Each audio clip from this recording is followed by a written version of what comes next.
And now I'd like to introduce my second grade sleeping bag buddy, Grace Evenhoe.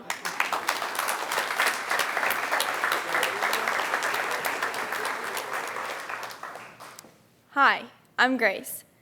I remember the day we got our field ecology job assignments very clearly. I was a little late to school, so I was one of the people in the back of the mob around the paper on the bulletin board. When I saw my name under human impact, my first thought was, ugh, I'd wanted to be a chemist.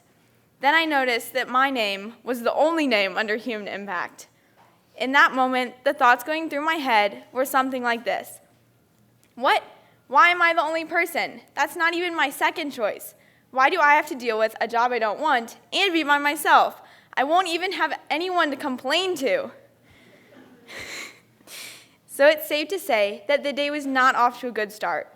I stayed frustrated all day and for most of the next 2 weeks. After all, I had looked forward to getting closer to my classmates on Field Eco, not further away. But after several people came up to me and told me they thought I was the perfect person for the job, I started thinking about why I was so irritated. I realized that my anger was mostly about not being with my friends, not really about the job itself. So when we went on our first site study, I tried to make the most of it. Turns out, studying human impact wasn't so bad. I discovered some things that were clearly human impact, like trash, water pollution, trash, bridges, and more trash. But the most important thing I discovered that day had nothing to do with the large amount of trash.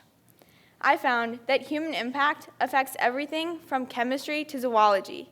It ended up that instead of working by myself, I actually got to work with everyone. While we were on our field ecology trip, we conducted a site study on Black Balsam Knob in the Smoky Mountains. It seemed to be a pretty normal mountaintop, except for the fact that there were no trees, which makes it a pretty abnormal mountaintop.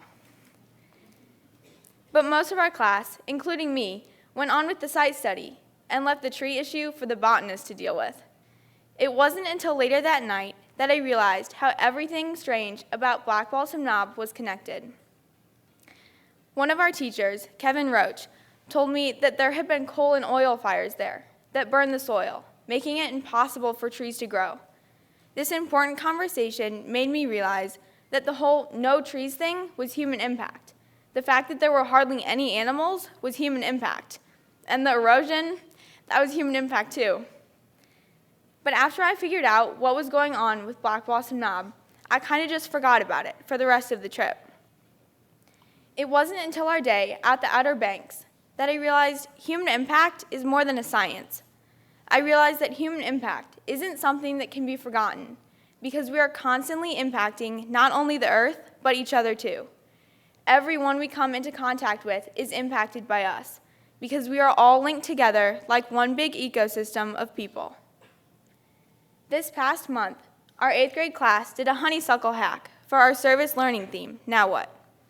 When we first arrived, armed with loppers and hand saws, I know I was thinking, there is no way we can make a difference in that honeysuckle jungle. And from the looks on some people's faces, I know that's what they were thinking too. As we worked, it didn't seem like we were doing anything. It seemed almost as crazy as trying to empty a lake using a teaspoon. But when we stepped back at the end, we could really, truly see how much of a difference we had made. Sometimes in order to see the bigger impact, you have to step back. Over the course of 9 years, my classmates have all taught me important lessons. Like my friend Gia, who has not only improved my volleyball skills, but has also taught me that laughter is crazy good for you. Or my friend Sky, who has revealed my love of Cardinals baseball, but has also taught me that judging someone when you don't know the whole story can really hurt people. But it's not only people that I'm close with. A random girl I raced at a championship swim meet showed me that wishing people good luck and congratulating them, even when you're on different teams, can make a big difference.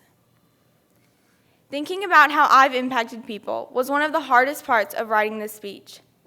As I looked back, I realized there's no way for me to know for sure how I've impacted people. I can only hope. So when I move on next year, I hope I've left something with my TCS family. I hope I've taught someone that leading isn't always being the loudest. I hope I've taught someone that laughing in a tough situation really helps. And I hope I've taught someone that staying positive is important.